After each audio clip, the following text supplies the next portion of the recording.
Tervist kõigile, kes on tulnud meie arutelu jälgima ja we will switch now to English because we have Ambassador of Ukraine amongst us. So we will have a panel in English. As I think it's only Lucas is a native speaker. Others we will speak the Brussels version of English to everyone. The context of the debate, I think, is quite hot these days. If everyone is following the news on the meetings upcoming in maybe in US. And of course, this debate on reconstruction of Ukraine and the Marshall Plan has been there since the very early days of the beginning. And we are here to discuss where we are, how to do this, and maybe a little bit more on the business side of things rather than anything else, because we will also have a discussion after us on the development financing, and there will be specialists also who can also contribute on where we are with development cooperation at large. And of course, there was a question. Whom did Marko Mihkelson and Sven Mikser warm up? So it was us. This is the stage, and we are warming up the next thing in here. But first of all, maybe we will introduce ourselves. I'm Glen Järves. I'm the head of Estonian International Development Cooperation Agency, and maybe you can do the honors. Yeah. Tervist, my name is Maxim Kononenko. I'm Ukrainian ambassador here in Estonia. My mission here is coming to the end, but till 16th of August, I'm Ukrainian ambassador. So enjoy while it lasts. Take what you can take from Maxim's presence. So Pia. Good afternoon, everybody. My name is Pia Viks-Pinsal. I'm working as an associate partner in the advisory company Civita in Estonia. What is my relations with Ukraine? Civita is an advisory company working in different countries, also in Ukraine, and there we have a really huge office. So every day I communicate with my colleagues and Ukrainian partners. But I think that most of all I'm here today also to share the results of our study that we made in spring, and that brought up several pathway how Estonian companies could better enter Ukraine market. But we'll share these results later. Thanks. Hello, everyone. My name is Annika, and I am from Estonian Woodhouse Association. I am the general manager at this association, and I am representing the Estonian timber construction companies. And our relations with the Ukraine actually comes from that Estonian, our companies, our member companies have today the first experiences in rebuilding Ukraine. Good afternoon. I'm Lucas Ilves. I'm advisor for artificial intelligence and digital transformation to the Deputy Prime Minister of Ukraine. And I'm not Ukrainian, but like some other people, I really have the privilege now of embedding in the Ukrainian government and splitting my time between Tallinn and Kyiv. So this is the panel, and we did not assume that everybody knows actually what the principles are of the post-war or actually during the war reconstruction. So maybe this is an opportunity maybe for, because this is a call actually from President Zelenskyi. So I asked Maxim to introduce this to us and also address the pertinent or the elephant in the room issue, because everybody is now reading the news and seeing that President Trump will meet President Putin in Alaska next Friday. And this is also an opportunity to express what the Ukrainian expectations maybe are. So this is how we start. And then maybe the others on some of the experience and principles on reconstruction as well.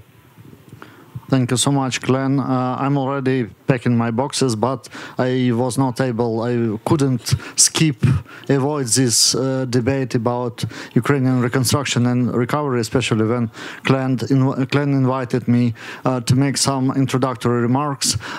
First of all, I would like to emphasize that reconstruction and recovery, it's not only Ukrainian request. Actually, it's not only about Ukrainian economy. It's about strength of the Europe. Now Ukraine is defending freedom and its freedom and independence, territorial integrity. We are fighting against Russians. We are like some kind of a shield for Europe now. But this shield should be not only strong because militarily. The shield should be strong economically as well, because if economy fails, there will be no point to fight on the front line. So for us, economy is not less important than defense today. And of course, all of us, we hope that one day peace will come, and it means that Ukraine should be reconstructed. We understand that Ukraine will not be able to do it itself, so we will need your help and assistance. And here I would like to say that there are some principles which are already evident for us and will be applied for this reconstruction and recovery. First principle is merit-based participation. Some nations made a huge contribution to Ukrainian defense. They are supporting us today, now in very difficult times. And for us, it's quite evident that these nations should be privileged tomorrow in participating in the reconstruction and recovery effort. So for us, it's obvious that Estonia should be one of these countries, and Estonian companies should have a privileged situation on the Ukrainian market. So this is the first point. Second point is that we understand reconstruction and recovery not as a separate process which will take place in vacuum.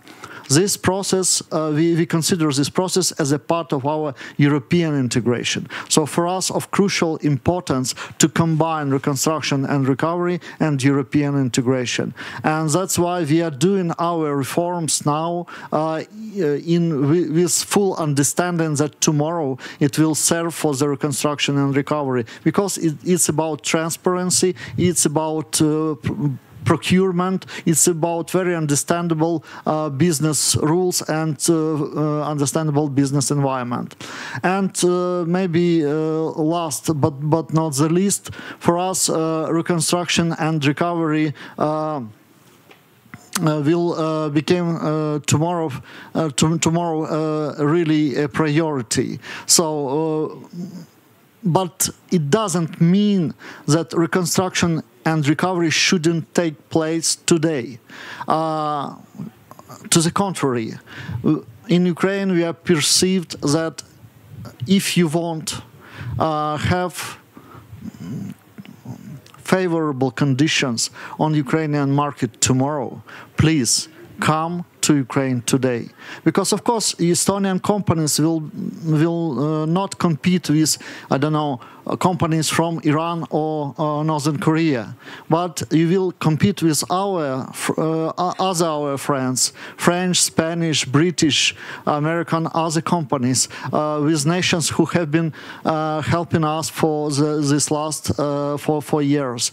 And to win this competition, to have more favorable conditions, you should begin cooperation just now. You should work already, be already on the ground, have Ukrainian partners, begin some projects, and it will give you an advantage in future reconstruction and recovery efforts. At least this is my invitation to all Estonian businessmen, business environment. Please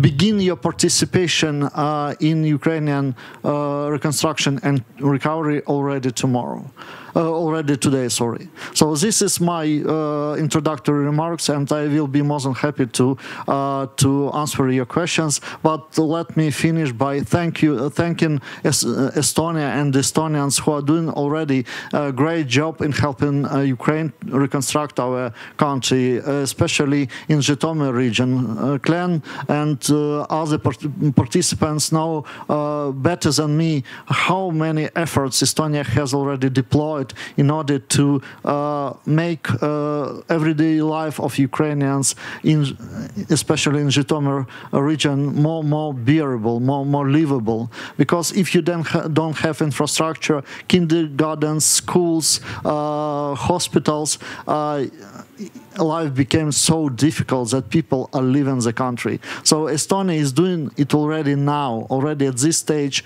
of the war. And we Ukrainians, we highly appreciate this very practical, pragmatic, systematical approach. And it helps people stay in Ukraine and continue to fight now. So thank you so much, dear Estonians.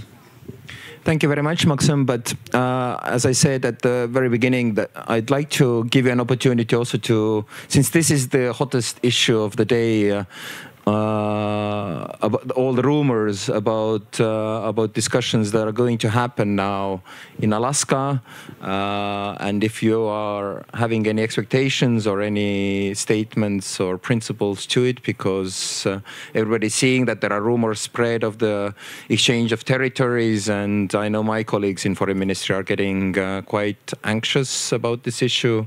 So maybe we are not going to discuss all these negotiations, etc. here on the TV screens, but maybe just as an opportunity of having Maxim's presence, maybe you can also address and say what your expectations are.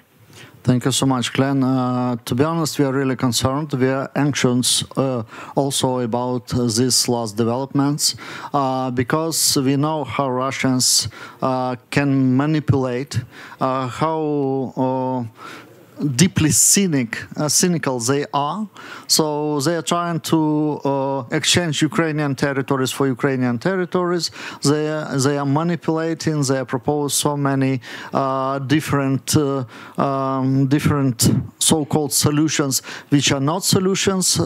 This is always ultimatums. We hear the same ultimatums from 2022, and now we are really concerned to see this rhetorics and these developments, because we really think that nothing can be decided about Ukraine without Ukraine. Nothing can be decided about Europe without Europe. So if something is organized in Alaska or whatever, it should take into consideration Ukrainian interest and interest of Europe and of the European countries and partners. This is the main, actually, principle for us. So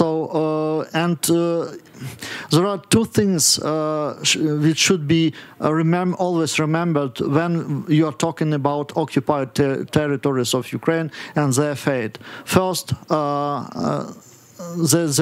the problem is not only the land. The problem is people who are living on this land. It is ethnical Ukrainians. It is citizens of Ukraine.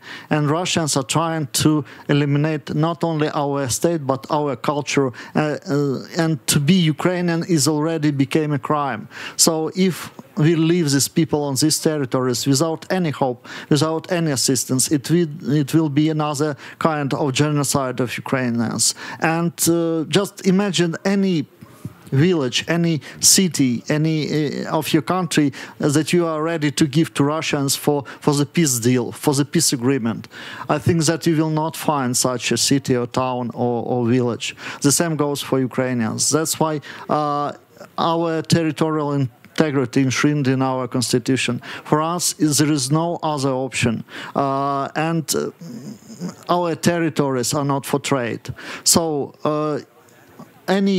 just to find any tangible peace solution, all players should take into account these very simple things and be aware of the fact that any peace deal or any peace agreement should be accepted by the Ukrainian society, by the Ukrainian people who are fighting against Russian aggression for last 4 years. And it should be acceptable. If not, it will not lead us to the real peace on the European continent. Okay, thank you. And well, I'll take the opportunity to now return to our original discussions, and of course, you may raise a hand. As housekeeping rules, I think we are quite happy to see questions. We have structured the debate for us in going through the recovery process, but maybe if you have a question and really need to intervene, just raise a hand and we'll try to take questions as we go. But Lukas, you have been in the ghost in the machine for a long period of time as a former CEO of Estonia, already working with Ukraine. And of course, you can show that how amazing things Ukraine has achieved over only very last few years. I don't think anyone has now an argument they cannot build a digital society if they want to, because Ukraine is now number 5 in the global ranking of digital societies. We are 3, I think, still. So it's done an amazing job, and you have been quite close to it. So maybe you can elaborate on this front. Thank you, Ken. I will start with a sort of personal note. When I left public service in Estonia last year, my colleagues in Ukraine, whom I'd worked with very closely from the escalation of the war in 2022, said, "Come and work with us, come join us." And I leapt at the opportunity for 2 reasons. One, of course, because like I think pretty much any Estonian, if there's a way to help Ukraine, you want to, but also to be very frank and to be very selfish, because it was probably the most interesting thing I could do professionally. Because basically, you know the story of what's happened in warfare, right? Ukraine has had more innovation, has pushed more innovation in robotics and drones in warfare in 3-4 years than all of NATO combined in the previous 30. Glenn already talked about digital government, where really the work was already done 2014 to 19, but from 2019 with President Zelenskyi and the team that he brought into government, Ukraine has become one of the best digital transformers of the public sector in the world. And the stuff we're working on right now really is the coolest stuff in the world. And it's by no means limited to those sectors. I mean, the model that Ukraine has set up is to be very good at turning adversity and, of course, the ingenuity of Ukrainians and others working in Ukraine into really high-impact frontier innovation. So we now have the government of Ukraine from the beginning of this year has an innovation strategy where we've identified 14 key sectors. It includes drones and autonomous vehicles. It includes GovTech, but also areas like healthcare and medicine, green technology, agrotech, and so on, where the ambition is to do everything you can from the government side as an ecosystem developer to make Ukraine the best place in the world to do frontier applied innovation. And I think if you wanted to kind of define it at a very ambitious level, it's not just to be the shield of Europe and of the West, as the ambassador said, but it's also to be the innovation lab. And let's be clear, there's a lot of work that has to be done for that. Part of that work is being done by Ukraine. I mean, it's Ukrainian government has to set up the regulatory environment, has to, create the possibility. There's a lot of innovation in Ukraine, a lot of people who have to start building products, but there's a huge opportunity space and a huge need for the rest of the world to come in.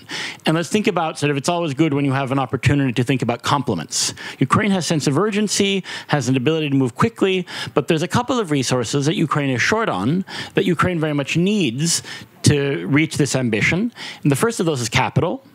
Needs the investments of the world. And this is not, we're not talking about donations and aid. We're talking about proper capital that wants to have a return on investment of every kind. Higher risk venture capital, the sort of more structural institutional capital, bonds, the whole sort of panoply. The second is the talent and the know-how of the world's most innovative teams and companies across the world. So there's a huge ability, and an opportunity there for people working on stuff in the lab, big ambitions commercially, to come to Ukraine and deploy that. Now, most obviously that's the case in the military, right? I mean, I think most Estonians know the stories of how Estonian companies working on defense, they go to Ukraine and you get a 24-hour feedback cycle. But this is also going to be true in a lot of these other sectors that we've talked about. And it's not just because the government has a nice strategy. Everyone can do a nice strategy. On a material level, it's because that same adversity is going to be there. Ukraine has massive challenges also in reconstruction. Healthcare, right? hundreds of thousands of veterans, 200,000 amputees. If you think about the mental health challenges for society coming out of war, massive. Agriculture, the need to sort of continue to be a breadbasket to the world.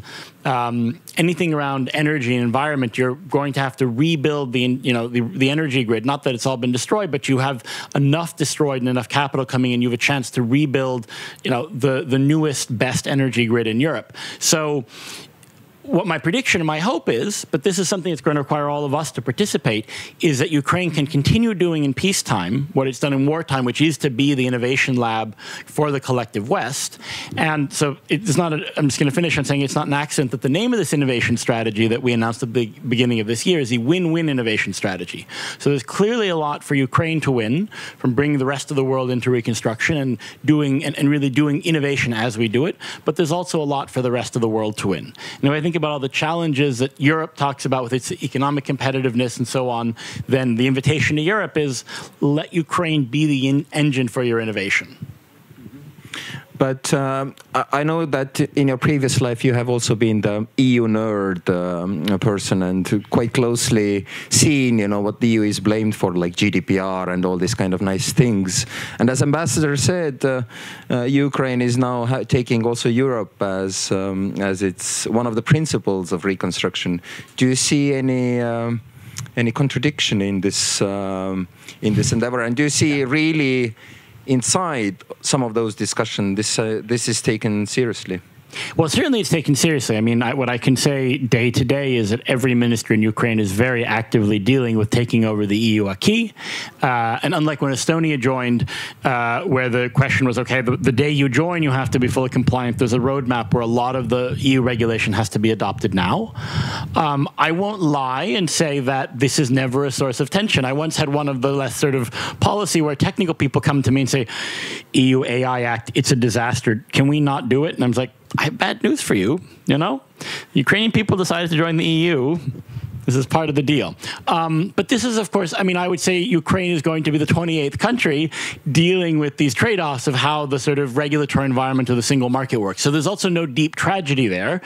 And my message actually to my Ukrainian colleagues is constantly, okay, you're not yet a member state, but is really for everyone dealing with this process to start thinking like they're a member state behind the table, not just you do have to, frankly, in the accession country role, there's a lot of accepting what the Commission tells you, but also to sort of have very strong opinions where the regulation doesn't work, where it needs to be changed, to start talking about that. Because I also think that, unlike where Estonia was in 2004, I think if Ukraine today has opinions on EU legislation, those are interesting, and I think sincerely the people worrying about how do we make Europe more competitive want to hear that, and I think there's a different perspective there.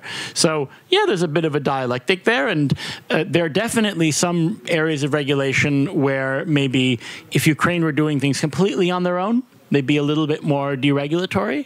But I also think that they're learning how you sort of work within that process, and the upside's also very clear, which is the market access and being part of Europe. I would also have a long list of issues where I wish Ukraine would change EU legislation also along the way. So I'll give that later too. But Annika, you are working in the area which is not perhaps so advanced as Lucas's one. If you go around Ukraine, you can see still a lot of Soviet Union in especially construction area. So how do you see those principles and opportunities of reconstructing Ukraine? It's not like coding a different country. Indeed, it's not like coding, but I will still pull some parallels, because the innovation should also come in the construction sector that I am then representing. The regulations and everything, the approach needs to be changed. The mindset needs to be also changed. And this is today like really great opportunity to Ukraine to be the leader in these fields. So they are today restarting, and they have the opportunity to now do it and be and set for the other European countries a milestone. How to become more environmentally friendly, or how to build sustainable cities, systems all together. So actually, it's pretty similar, but yes, the field is completely different. But as said, the regulation still needs to be changed. They need to be adapted, and throughout this process, they also have to be really critical and to look much more forward. What could be done even more? So, yeah. Pia, your company has been in Ukraine, I think, for the longest around the table before the war, and having quite a successful model of business and doing things, including advising government of Ukraine for a long period of time. So, how do you see this now? Do you also feel a difference of attitude before the war and now after? Yeah, thank you. Yes, our company have been acting in Ukraine, I don't know, 20 years, I think, or something like that. So a long time before the war. I would say that before the war, we had there only, I don't know, 10, 15 people working, but not right now, almost 100. So it definitely shows that there is an innovation going on in Ukraine, and Ukraine people, local companies and government really need to really see this need and opportunity to grow right now and do this innovation right now. And there is a need. That's why we have raised our staff there and doubled our workforce, and doubled our projects, and so on. So from the industry side, we definitely see that, as Lukas already also mentioned, that defense industry is #1. There is a huge demand, but also the really tough competence from different countries, but also other fields really strive for this innovation and development. Especially, for example, healthcare, education. That is also the big market for that industry, but also construction.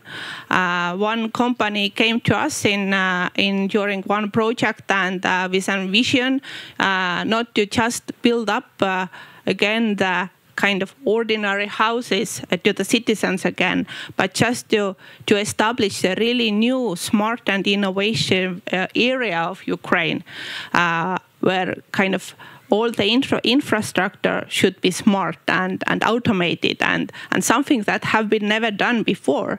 And actually, this is a really great opportunity for all other member states, definitely for Estonian companies, to really partner up and do something that have been done never before. And this is an opportunity right now there. And that we see actually in our everyday work in Civita.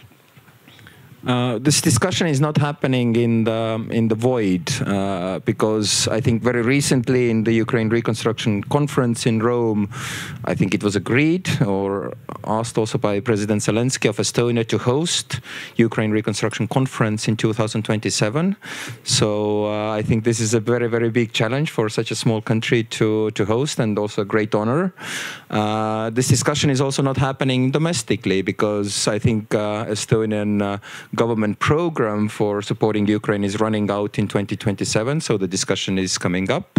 I think also the principles of reconstruction are in discussion, and also the own model of us working in there, whether we have done things right in the time of war, whether we need to change something. And of course, President of Ukraine has asked for Marshall Plan now to be discussed, and not only like, one side offering the money and the other side doing the building, but doing this in a collaborative way. So Maxim, what should be done maybe differently than what we do today? And should we actually rebuild during the war? Maybe we should just give humanitarian assistance and wait until next Friday. Very good question. First of all, thank you so much for this very important decision to host Ukrainian Reconstruction Conference in 2027. Of course, in Tallinn, in Estonia. I know that Estonia likes challenges, so it will be one more. But of course, now this reconstruction conference it is more about the future, more about something, more about plans and projects. and I really hope that in 2027 this conference will be already about something very practical, very pragmatic, and about this so-called Marshall Plan, because we will really need it. The scale of destruction now in Ukraine is really huge. It is more than 500 billion euros of damages, and to fulfill this gap we will really need big financial assistance, and this assistance should be structured, somehow structured, and to structure it we will really need this Marshall Plan, and we will need the framework. That's why when I'm saying that we are considering our European integration as a part of reconstruction, we understand that candidacy status for us, it is a kind of framework for future reconstruction as well. I cannot give 100% right answer whether we should wait till the end of the war or whether we should do this effort already now. But I can say from the perspective of ordinary people, which is really important, that if they feel international presence, help and assistance now, today in Ukraine, it helps them overcome this terrible situation.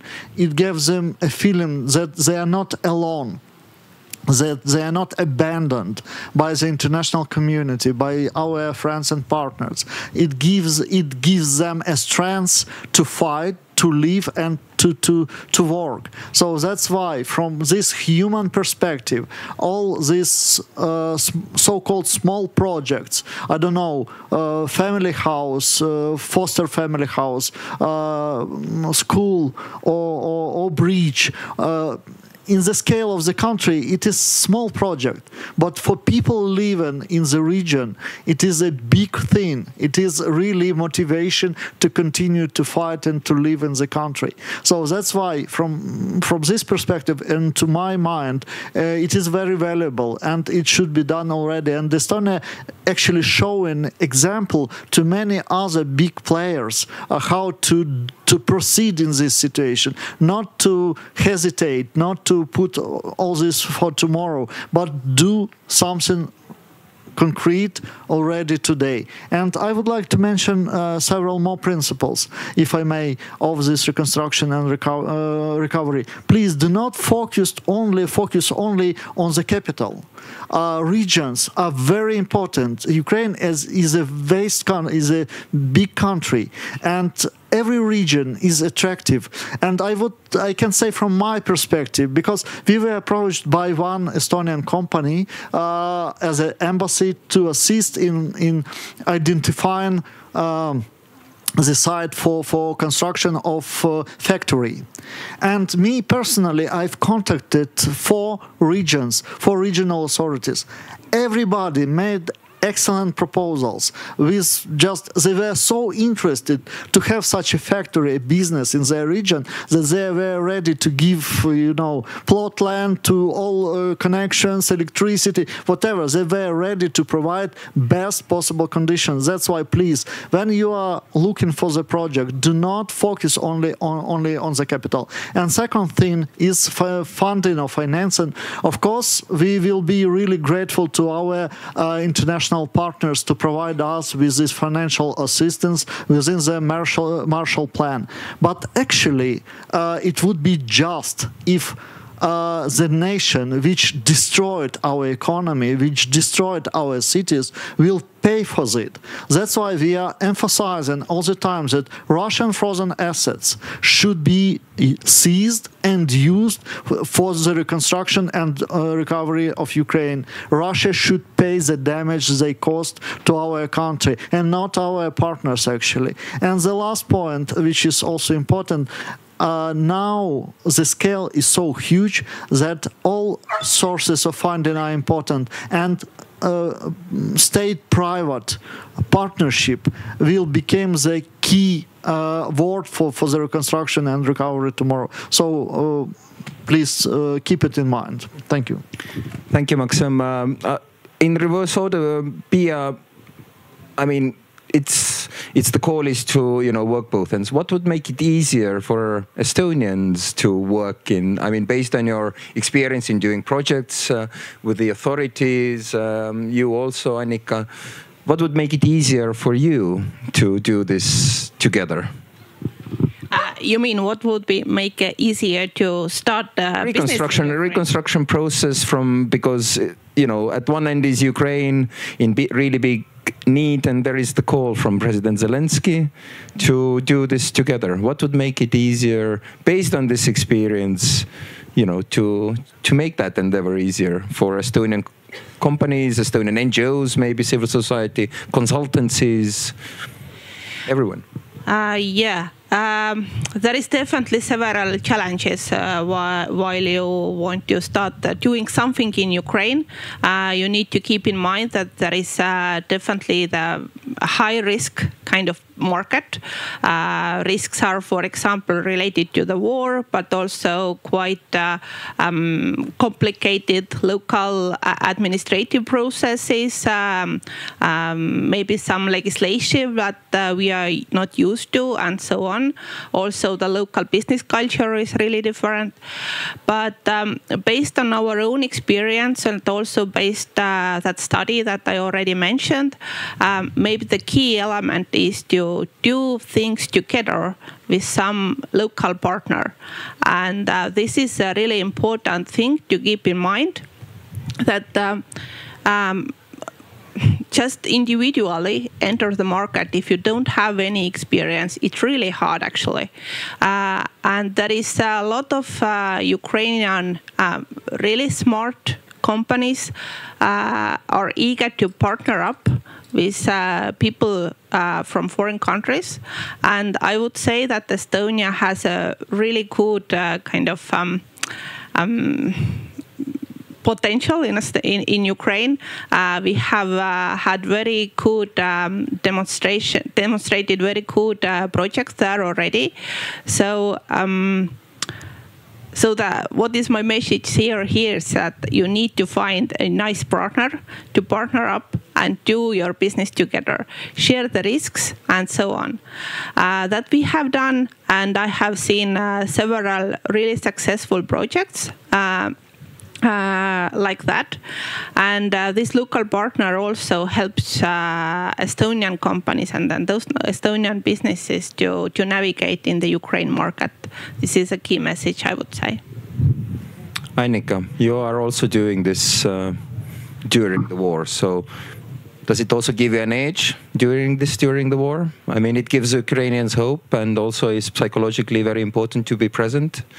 But what do you see? Exactly.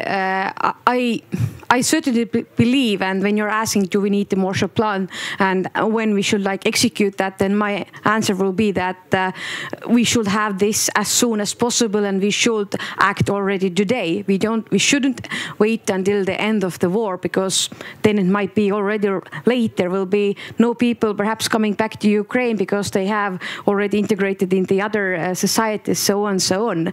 So we definitely need to act today, especially when developing the new systems, the new regulations, the new platforms, the digital society, the construction regulations, even the factories. It takes so much time and energy. So the sooner that we start, the better. And the sooner the war ends as well, the better. But we shouldn't wait until the end of the war.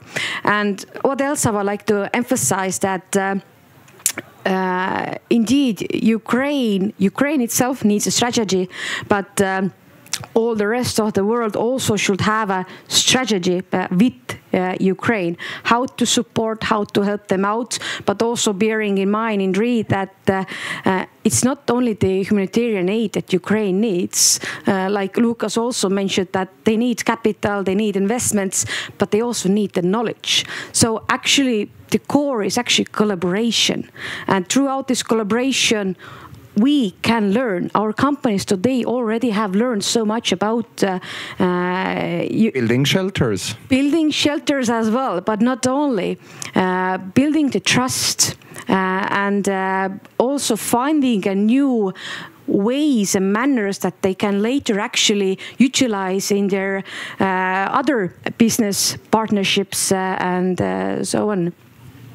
I'm recalling also that you may ask a question. Raise a hand if you want to, and do this, because I mean we don't want to have this discussion only between ourselves. But Lucas, I just maybe want to add a practical dimension to some of the messages. My answer is yes, absolutely start now. And I think one of the frustrating things for the Ukrainian government has been a lot of the sort of big capital saying, oh, we definitely want to come in, but we're going to wait.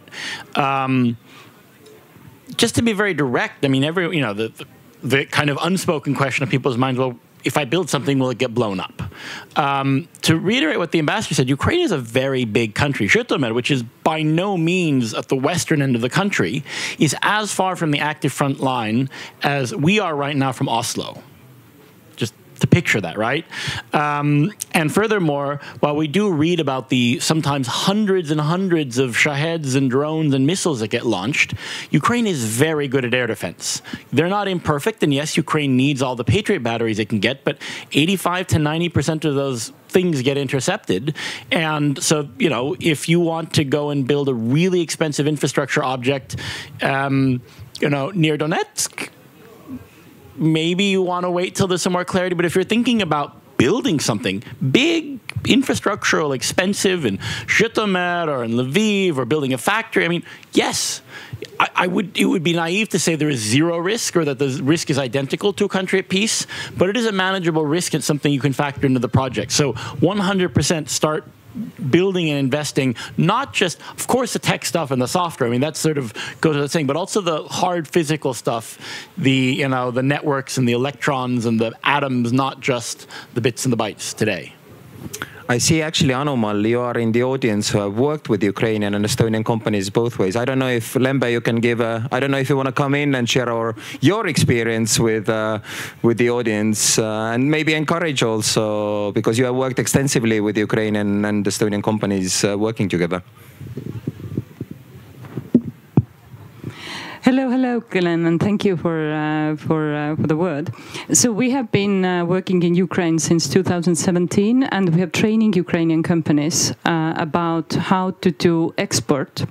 So I think that what we have seen is that I'm so happy that we had a few years before the full-scale invasion to just train thousands of companies. So it means that they adopted the understanding about a bit of Western mindset, about how to do business abroad, and also about the flexibility that is needed. So the SME sector really managed well during the full-scale invasion in export, keeping the export level almost at the same level like pre-war, and now it's growing. But that means we have really found thousands of companies really interested in export, in working with Europeans and also different countries, and I always have the call that we should do it together and help them not as a market in Europe, because we are not for Ukraine a market, but we can be a bridge for Europe or to any other countries. And I would really recommend everyone. I know the pictures from the war are just terrifying, but being on ground is much more easy. When you have been there once, you survive, and then the next times you are not so much worried. So it means that building the relationship now, I think, is so important, because again, it takes time. It takes time even among our students. We have really thousands of them, but to build the trust, as Pia was telling you, so it's so important. So you have the trust bridge or the trust layer, and then you can start working on it. And then use everyone who is already there. Use us, use Civita with the 100 persons there, or all the Estonians who are there and building something actively. Everyone is ready to recommend someone whom you could trust and do the business. And I'm especially happy for one of our students who has been now signing the 3rd contract with Estev, building a shelter probably. Again, one of the students, when he just asked that, okay, I would like to participate in Estonian public procurement, how would I do it? And then we went it through by detailed, helped to find a partner. And then really my recommendation for him was that when you win it, the work just starts. Now you need to prove that you can actually do it. And they were so eager to prove, so now they have already signed the 3rd contract. So you can find the bright and brilliant people. They are all around there looking for partners. In some years' time, we have billions from US, from France, from Germany, from anywhere. And it's so difficult to get their brains, and you need a partner locally. So thank you, Glenn. Thank you very much, Anomalis from Visionist Institute. But turning around the camera and turning, of course, back here, Pia, you have studied this now. I mean, it is all nice words that we say, and you actually have now recently studied, asked by Foreign Ministry. So now, what would it take for Estonian companies to actually go there? Let me also remind that for the export priorities, Ukraine is not actually a priority for our export markets for Estonian companies officially. It is a priority for development cooperation, but not business. So this is something where the state can improve. But where can we improve, and how can we do things in Ukraine? Yes, thank you. As already mentioned, we had a really comprehensive study in spring, where we, from one hand, studied what are the Ukrainian market needs, what is actually the potential locally there, and from the other side, what is kind of knowledge and already existing goods and services, especially innovative goods and services that Estonian companies could export to Ukraine. And this way we kind of try to map these two sides together and find what would be the greatest potential that Estonians could give to Ukraine, how we can both sides benefit from this reconstruction process. And actually, we kind of assumed already that the most potential could be in 5 sectors. These were defense, of course, and construction, but also education, clean tech, and ICT. But I would also add here the food industry and health sector that also have in Estonia already really great innovative goods and services in place. And in Ukraine, of course, really huge demand on this. But some words also about the results or kind of outcome. Maybe the first point that we should take in mind, or every Estonian business should keep in mind, that Ukraine is a really high risk but high reward environment. This means that risks are there. As Lucas also brought up, Ukraine is a really big country, really big. If you haven't been there, you even can't imagine exactly. If I was there first time, I really kind of experienced it in my own, that coming from Estonia, it's really huge actually. And you can do business in all areas. It doesn't mean that you are close to the front line and you doesn't need to be aware of this war zone, let's say so. But of course, there are some other risks that I also mentioned previously, like quite complex administrative processes, not so familiar legislation, and so on. But from the other hand, if you really recognize this risk and have a good plan in place how to mitigate this, there is several programs in place where really help you to minimize this risk. And Ukraine has itself launched several programs for local companies and also for foreign companies who are really interested in starting business there.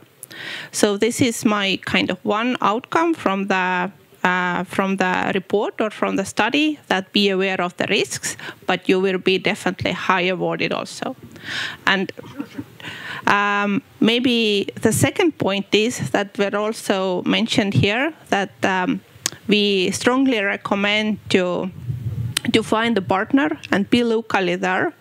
The partner really helps you to recognize local business rules because they are actually different than we have used to here in Estonia. And I would say that I have heard tens and tens of different stories and really interesting ones, actually, how Estonian partners have find the good and reliable and trustful partner there. And these stories are all different, actually. But this shows that you just need to be active, need to participate in different network events, some business trips. There is several business or industry associations in Estonia. Our Chamber of Commerce is very active. And also the Ukraine side shows up really good and high interest to really, how to say, individually deal with Estonian company who show up the interest. They really take you, try to find you some kind of, as you described, a plot somewhere, or a factory somewhere, or a customer somewhere, or whatever you need, actually. You just need to show up the interest. This is maybe the other point. And yeah, maybe to conclude up, so I would say that Ukrainians don't kind of expect just kind of simple sale or just export to Ukraine. They can do it themselves also. Very innovative things, and they are really developed, actually. They are bright-minded, smart people. They are interested to build up their own country. So they don't expect that someone comes outside and says that, okay, we are now here and help you. They really want to do some innovation together. They already have really good awareness of what is available, what are opportunities there in the market around the world. You just need to find the kind of your corner or angle, what you can provide extra to them, and then together do something really kind of challenging. I think this is a message coming out from the study. And of course, the study is fully available in Estonian as well as in English on the Foreign Ministry's website. So there's, I think, 10 pages of recommendations and suggestions if you are interested in this. And I'm sure our Foreign Ministry colleagues, us in Estev, the embassy in Kiev, if you don't have connections, this is what we do for daily basis and get paid for. So, and we've worked very closely with Woodhouse Estonia to do also that. So maybe Annika. Unfortunately, I haven't seen that yet, or yeah. But what I actually wanted to really compliment that. Oh, now I forgot the main idea. What did I want to add? Or what you really think? Or highlight? Oh, shoot.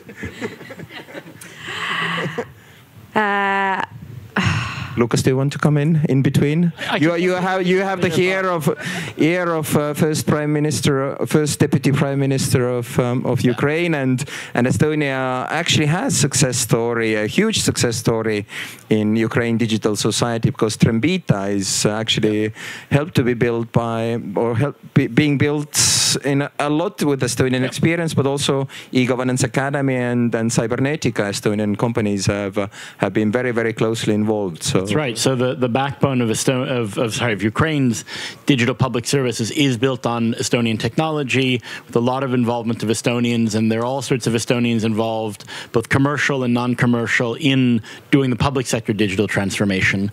So just as an example of that, and I think the other practical place where we see that, of course, a huge amount today is in defense, and it's not. I think it's important, modern business is complicated and complex, that there's many, many different layers at which that engagement can occur. It can occur at the level of finding, someone who might buy your goods or services. It could occur, in the form of a partner with whom to build something together. It can occur in the form of someone you might invest in. We've had a bridge really for more than a decade, doing startup accelerators, bringing capital there, that's now been transformed into this defense technology bridge. So unfortunately, for better or for worse, today, if you want to build a successful European defense technology company, you still need some kind of establishment in the EU, because I think from the Ukrainian government's perspective, they want those establishments to be in Ukraine, but that is what it is today. So the result of this, though, is that Estonia has become the place or the hub for Ukrainian dev tech that is planning to export to Europe and the world, to have their European establishment, to have some of their work that isn't occurring in Ukraine really be focused. And that's not just, sort of the traditional subcontracting work or customer work. That's building much more interesting commercial ecosystems. And I think that's what I hope that we're going to see in other sectors too, that you're going to see a real blending. And I think there's a good precedent for this. In the 90s, Estonia was, I think, a much more chaotic business environment than Ukraine is today. And hundreds of Finns and Swedes personally, and of course Finnish and Swedish capital and companies came here. And there wasn't a practical and pragmatic aspect of, we see opportunity, risks, but also returns. But there was also a sense of mission. Let's go and help this place become a well-developed, innovative, clean business environment. And that was a real win-win. I don't think that today Estonia would be as wealthy as it is, or have the kind of business environment that we do without that involvement, but also the Finnish and the Swedish capital has done well, and those people have built really successful businesses. And that's the kind of dynamic, of course, not only with Estonia, but that I would hope to see in general between Ukraine and the countries in Europe that really go in there and put their efforts in. But just again, to make the point, there are many, many different layers of interaction. So the first step is just to go and be there and see who's there and discover, interesting partners. And there's one last element I'd add, and then I'll shut up. And has your thought come back to you? Just a little bit, but still. I give you 30 more seconds. So when I was working, this is about government, but it's, I think, true also in the private sector. When I was still in my previous position, the Estonian government, and we were doing some projects with the Ukrainian government. We had this reflection that we would have a meeting, and while we were still discussing the meeting notes and who's going to do what, the Ukrainians would write back and say, "We've done everything we agreed. What's next?" And so the joke I would make is, look, in the 90s, Estonians looked at Scandinavians and Western Europeans and made fun of how slow and bureaucratic they are. And today, as an Estonian, I feel like a Scandinavian when I'm working with Ukrainians. I mean, the iteration speed and the hunger to move quickly is really big. And yes, we talk about Ukraine maybe, needing to learn Western business practices or whatnot. I hope they don't learn too much, because I also hope part of working in Ukraine is that you get some of that energy and it spills over to you. And so it's not just like, what do you do in Ukraine? What are the effects on your teams and your organization here from working with these partners? And it can have a really catalyzing effect. When you're working with someone in a very different environment, really smart people, as everyone's been saying, but frankly, moving faster, that can speed you up again too. So it's not just what can you do in Ukraine, but how can that partnership transform you more broadly? Just before the war, Annika, our construction sites were full of Ukrainians. It's not a secret. So mutual relationship in construction sector, at least, was already there. Even though now it's of course more complicated and more complicated for the male of Ukraine to work in here, etc. But it was there already. So when shall we have the first factory of wood house building opened in Ukraine to establish its presence and capitalize on some of that experience and knowledge that we already have? This is like our whole goal and dream to get there. And today as well, we have Ukrainians who work in the factories, and it was a really proud moment for the Ukrainians to actually to build the kindergarten modules, the first reconstructional project for Ukraine. So it was a really proud moment, and the synergy between the two nations collaborating together for the one purpose and goal. And actually what you were now asking from me, remember me, the part that I wanted to later compliment is to really represent also why the companies perhaps are not willing to make the investments, or why they are how to say careful to do collaboration with Ukrainians. Is that really there are so much fuss today going around, but the processes, it takes time, the reforms take time, but all those examples, the kindergarten, the orphan homes, the apartment building that is going to be built, it all gives the security for the companies that it is possible to do business with Ukrainians as well, to find suitable partners, to build up the trust between the partners and then expand. But now to answer directly to your question, then we need the companies, the aim of the company eventually is to earn money, right? And the more risk-free it is, the better. And now, when there is still the war ongoing, the risk is really high. The risk will be slightly smaller if they have already a bigger pipeline, for example, from some European funding to, for example, build 100 kindergartens or 1,000 apartment buildings. Because then, when you have this contract already, it is feasible to actually build in Ukraine using Ukrainian materials, Ukrainian workforce. So there are mainly actually one thing. If we have the money and we have the pipeline, then there will be factories in Ukraine as well. And it's not just like nice, it is a nice dream, but it is really realistic because the companies are considering this. There is the other aspect as well. One thing is to rebuild back Ukraine when the war opens and we can rebuild all the building stock. But actually, in the bigger plan and scope, it's also possibility to export from Ukraine to Western Europe. So for us, it's like strategically also a good moment to use. But before that, we need to, how to say, find the fundings and money and kick off. So we are today in making the baby steps and receiving the first experiences from the market and how to do collaboration and find trustful partners. Maxim, you should not be worried that Woodhouse Estonia offers wooden pipelines in Ukraine. But I'm sure you have had discussions with Ukrainian companies exporting and Estonian companies establishing presence in Ukraine. And what kind of conversations are you having, and what do you hear back? First of all, I have to say that I highly appreciate what Estonian companies are already doing in Ukraine. And when I'm meeting my colleagues, international partners, I'm always telling them that help Estonians, help Ukraine.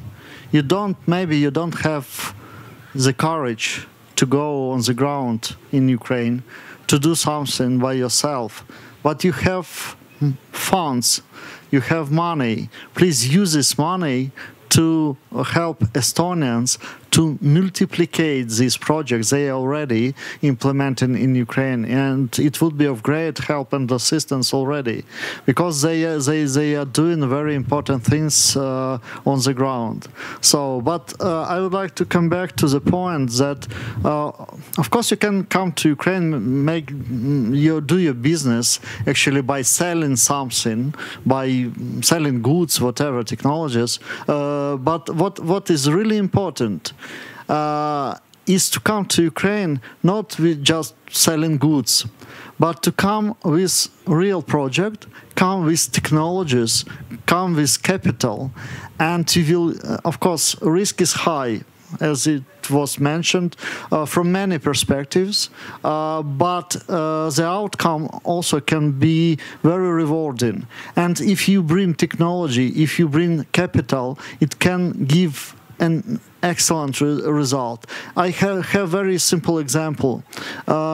Everybody knows this fairy tale about Ukrainian agriculture, because our Western partners, they are afraid of the fact that Ukrainian farmers will overwhelm European Union markets with Ukrainian agricultural production. There were, by the way, Polish plumbers and Estonian architects who are supposed to do the same. Yeah, actually now it's Ukrainian farmers, maybe.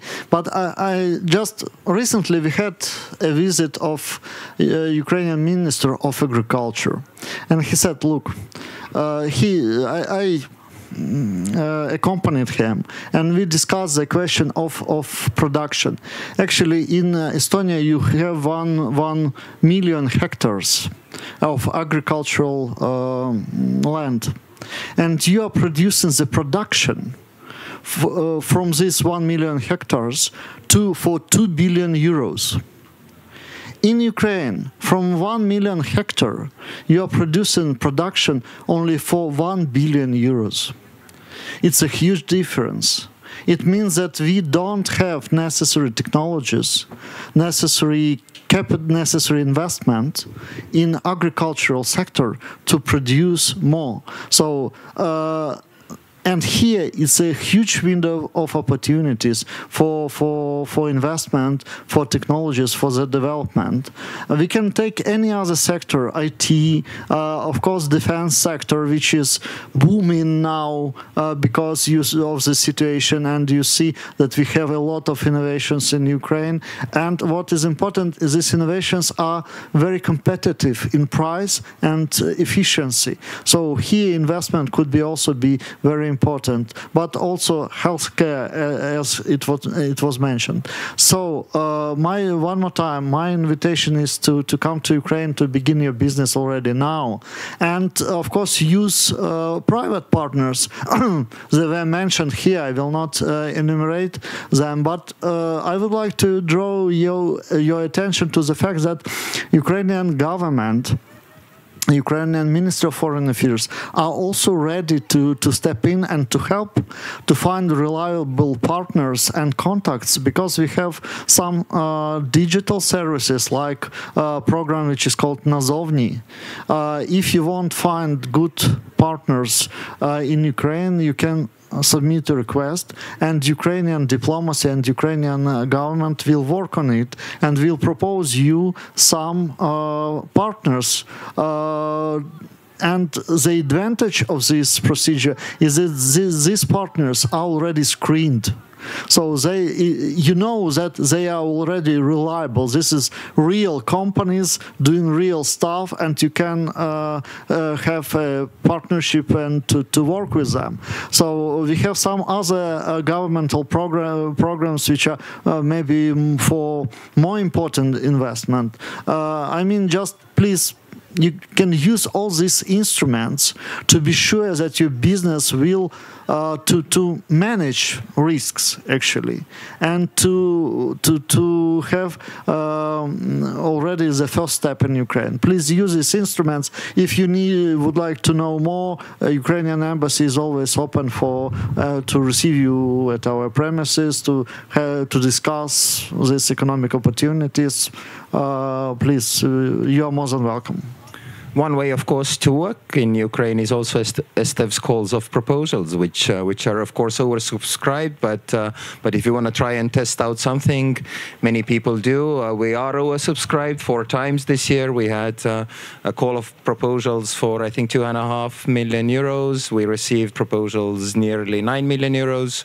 So it's becoming competitive. So you have to have a good idea. But one way of entering and trying out is also through us. We do this once a year, and do see this in the autumn. But coming back to you, Lucas, I mean, you are one of those who are doing this now also through us, but we mentioned at the very beginning that Ukraine is now trying to do this innovation strategy and trying to replicate its story of digital transformation now in 14 areas. In 2 of those areas, Estonians are working. One is education technology, and the other one is AI, which Lukas is on. But I mean, since you are in the machine, do you think that this can be replicated?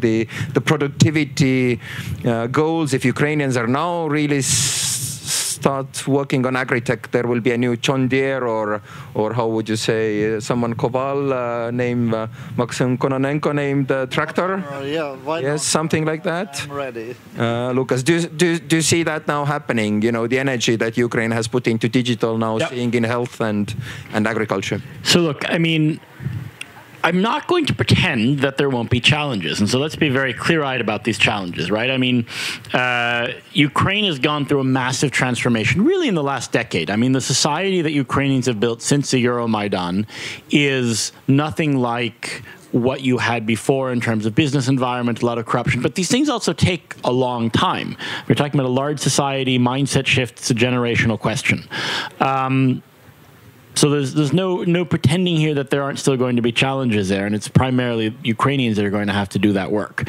Now, to get to the more practical question of these sectors and the sectoral transformation, let me sort of give you some factors to think about here. The first thing, of course, is just let's look at defense. A lot of the innovation there has huge spillover effects into other sectors.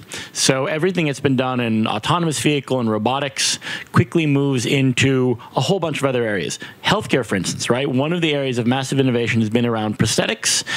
Ukraine can produce sort of top-grade quality prosthetic limbs at half to a quarter of the price per unit of their Western competitors, and there's already a lot of export going on. And that's for a tragic reason, right? That's because the global market, as it were, for prosthetic limbs, half of that is now Ukraine. It's actually not true that in terms of people who need it, there's a lot more in Russia, but there's not much of a market there. But you also then have the competence that comes out of building all these sort of Miltech solutions. Same thing, let's go into agriculture, right? You're going to have a lot of companies with really good capabilities in terms of building cheap drones, managing fleets of drones, using those to gather intelligence, that are going to be building really interesting products to do, you know, drone-based fertilization, monitoring of agricultural lands, orchestration of the farming process, using a lot of robotics there. And we could go through all the sectors and tell some of this. So first of all, just because of the sort of innovation that's been put together, and there's the direct innovation of the products and the services, but there's also the teams that have come out of this. And I think you'll have a dynamic similar to what you have in Israel, where the teams that come out of the military may go into something completely unrelated to the military, but they have that coherence, they have that sense of purpose, they have that discipline that lets them very quickly build big new products. So that's the first sort of, I think, positive factor that will make that possible. The second positive factor that will contribute to that is just, I mean, there's a basic truism of business which Estonia rarely gets to sort of experience, which is that, you know, activity does follow money flows. And I think in pretty much any scenario, there's going to be a huge money flow into Ukraine because of the reconstruction and the $500 billion of damages. And there's clearly a wide variation in how big that is. You could have a very pessimistic scenario. You can have an optimistic scenario of what that is and what the mix of public and private money is. But the fact of the matter is there's going to be a huge amount of activity going on anyways, right? And so then the tricky question is that activity sort of lower value added, okay, let's just kind of cookie cutter, you know, we're going to build something the way we built in France or in Estonia today, or is it going to be innovative? That sort of is the tricky part. But the volume itself is going to be there that creates a space for doing things innovatively and differently and lets you scale up quickly. And then the last bit is the will, right, of people to actually do things differently. And I think it's there. I mean, when you talk to public sector, to ministries, like pretty much every ministry, the people there, they think a bit like Estonians, right? They're like, okay, how can we set up our regulatory environment in a different way so that this can all happen? And you see that also in the companies that are really quite hungry to start doing this. So I think there also, there are some challenges. The first challenge, it's been mentioned several times, is a bureaucracy. Ukraine actually, has some vestiges of the bureaucratic state, probably from the Tsarist era still, sort of, and just sort of things being very procedural. That's also changing very quickly. We're working on some AI stuff to make that change even faster. So I guess the good news there is it's not a free-for-all. I mean, Ukrainians are actually place a lot of emphasis on things being done correctly by the book, and sort of being compliant. So we're not talking about going to the Wild West that's sort of full of lack of clear business practices. Sometimes even that needs to be shaken up a little bit. That's one challenge. Obviously, the obvious challenge is having enough people, having the capital. And I think if you were to look at scenarios today, the really big sort of open question, and the ambassador has kind of pointed this already, is how will Ukrainians themselves vote with their feet when the war comes to an end? And there's very much two directions that the flow of people could go. You could have a negative scenario where you now have millions of Ukrainians in Europe. That means that pretty much every family has a foothold somewhere in Europe, right? And so if things look really bad to Ukrainians, many who maybe now are staying in part because they have a male in the families and the military can't leave, you could imagine them leaving. You can imagine every, Ukrainian family member here, they know jobs, they know opportunities, they have an apartment they've rented, they could move here. And in Poland, it would be, the order of magnitude is much bigger. And you could also have the other possibility, which is much more optimistic, which is that not all, I think, but many of the Ukrainians actually do vote with their feet, and they go back and they see opportunities and they see jobs. And so when I speak with Ukrainians abroad, and I ask them very upfront, which is it going to be? And they say to me very honestly, look, it's going to depend on what the peace looks like and what things look like. I mean, as individuals, they're all going to sort of be rational actors to some extent. And this, I think, is, we can say nice messages about how we have to work on this, and we do, but of course, no individual investment is going to clearly determine that. And I think for me, that is really the biggest question mark. The dynamics of how the peace happens and how the first year or two play out are really going to determine what the direction of flow, what the net flow of people is. And I think that's the thing that we all can work on, but we can't, no one could say with 100% certainty it will go well or it will go poorly. That's, I think, the uncertainty in the world right now around that. Anyone a question or a comment from the audience, if any? Please. Yeah. You get the microphone from just a second. Yeah, but we are on. I think there is audience beside that camera. So. Hi, if you allow me to shift a little bit from the business opportunities to rather security guarantees related to Marshall Plan. If you know, we signed agreements in the 90s which promised us peace and sovereignty protection, but they were breached. And my question to Maxim Konopenko is, what security guarantees should we sign and how they will be different from the ones we signed before? And also, should Estonia or at least Baltic countries be included in them? Thank you. Thank you so much for this question, actually, and I will pick up your last sentence about what peace will look like. This is very important because for us there are two factors which are important when we are talking about bringing Ukrainians back to Ukraine. First, it is security factor. Once security conditions are met, next factor will be would they have a job, would they have a hospital, would they have infrastructure for their everyday life, for their children, and economic opportunities. So now, of course, I'm talking to Ukrainians almost every day, and security issue is the most important one. So many people are not coming back because of this insecurity, of the fact that war is raging on, is going on. And now it comes to your question about security guarantees, because one thing is to reach whatever kind of ceasefire or stop the war at some point. And second thing is to bring lasting peace to Ukraine. And here, of course, we understand that it will not happen without security guarantees. But this time, real security guarantees. Because what Budapest Memorandum, it was not a real security guarantee. It was like some kind of assurances. And I think that it was maybe the biggest mistake of Ukraine in 1994 to sign this document. Not because I think that it was right decision to abandon nuclear weapons, because we were not able to use these weapons anyway. It was not, I mean, we didn't have this technology, and it was not possible to use somehow these nuclear weapons. But our mistake was that we believed in these peaceful times. We decided to, because nuclear weapons was not the only security guarantee we had. We had the almost biggest conventional army in Europe, and we proceeded to disarmament.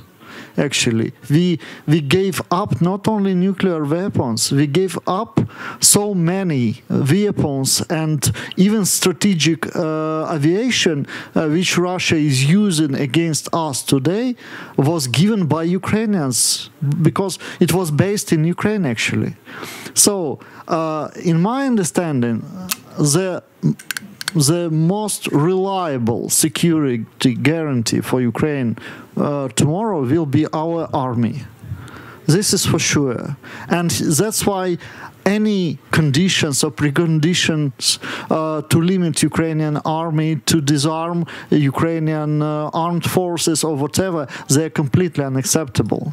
Because we perceive our army as the main security guarantee. But it is not sufficient from many perspectives. And here we will need international security guarantees of different kind. Now we can talk about military security guarantees. You know that there is a coalition of willing, and Estonia actually has already manifested intention to join this coalition of willing of many European countries, which are really ready to come to Ukraine after a ceasefire is achieved or preliminary peace is achieved, and to ensure security by its presence and by military presence. And second security guarantee, it is sanctions actually, because sanctions is not a punishment. Sanctions were applied to the Russian Federation because of this aggression against Ukraine, and my conviction that sanctions should stay in place until the moment we will see in the future that Russia decided to abandon aggressive policy towards all neighbors. Because if now sanctions are lifted in exchange of ceasefire, Russia will seize this opportunity to rearm itself, and next war will be soon. And of course economic guarantees, because as I have already mentioned, we will fail without financial help and assistance, without Marshall Plan. So Marshall Plan and economic assistance will be one of the most important security guarantees. And actually we have already signed a security agreement with Estonia, and Estonia took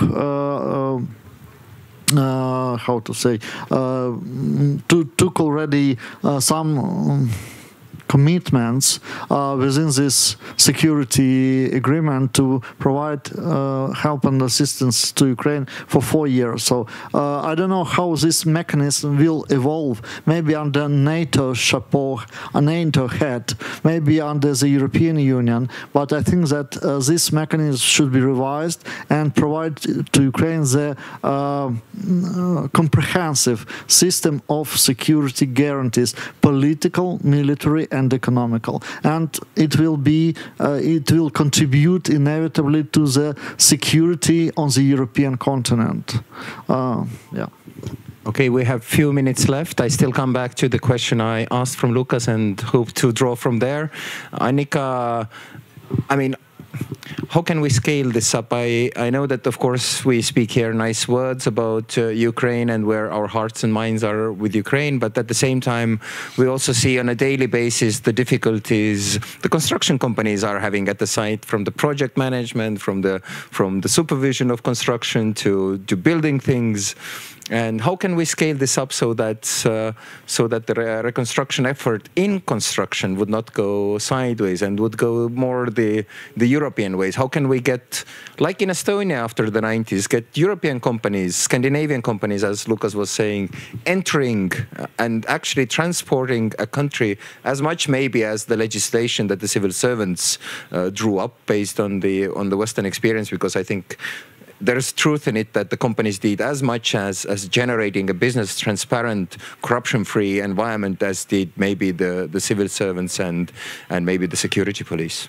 So what can we do to scale this up? Because I know how hard sometimes this is actually on a project-based and actually on the construction site. It's really not yet in the same place as Lucas and his ICT area.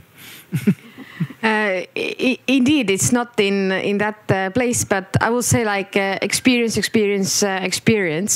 and still we have to understand that the war is still ongoing, but when it will end, then there will be a huge drive of the companies also then entering on the Ukrainian market and soil, and then scaling up the business. But you have to start today, indeed. And today, what is missing, the funding is missing. We all understand the money that is now in Ukraine, it should go in the other segments that are much more crucial, like the defense. But from the European side, we should make the investments already today to kick off the projects, perhaps in the western part of Ukraine. As said earlier as well, the companies, they need a pipeline, they need this securance that they can scale up their businesses in Ukraine, that their investments will not go in waste. So actually the companies are open up and they are ready. We just now need the final push. Who is going to pay for that? I'm sure, Pia, the answer to the next question is use Civita consultancy, but try say something else. Do you see? I mean, there's a lot of course, there's a lot of consultancy, government to government, especially happening currently, trying to Europeanize the country and trying to transpose those experiences, technologies, and knowledge in a very, very rapid way. But how can we improve? Because this will be the challenge, because we don't want to wait Ukraine to wait for its European door next 20 years or 50 years like Turkey, or becoming a joke like we'll discuss this during the Turkish presidency. So how can we speed this up and do this collective effort? Yes, that's the kind of $1 million question, right? And not the one I suggested. Okay. I totally agree with Annika that Estonian companies definitely ready. While we make these studies, when we interviewed tens and tens of them, and I really see the deep interest to enter the market, to find the partners in Ukraine. But then the companies ask, okay, but who will pay for that? Where is the money? Yeah, that's the question. And what the situation that we saw that Estonian companies are quite small, most are SMEs. There are a lot of investment programs available actually in Europe and around the world that are actually targeted in Ukraine market. But maybe the problem is that they are meant for the really huge investments. Projects starting from 10 million, 50 million plus investments. And Estonian companies are too small for that.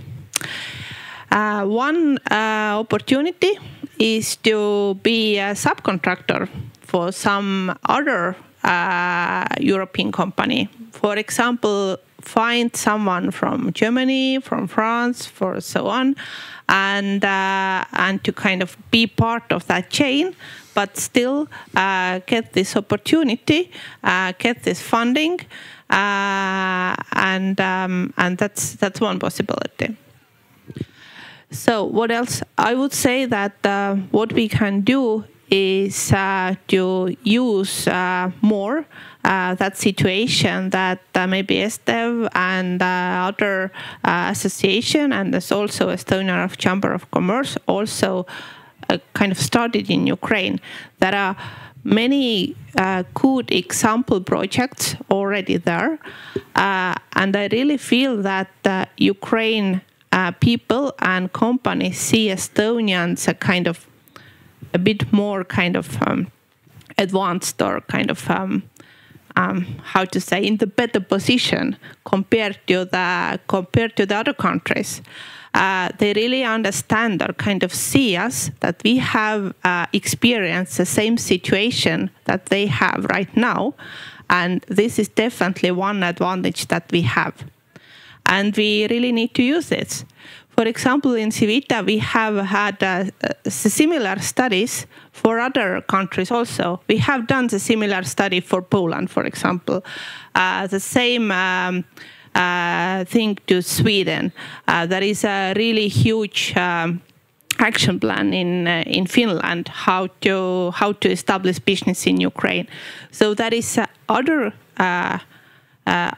countries that are a bit more ready than we are, but I would say that we are that advantage that Ukrainians see us more kind of as brothers, let's say so. Yeah, very close. I can. We are already 20 seconds out of time. Oh, so. then I will. So, but you since you are two, so you can.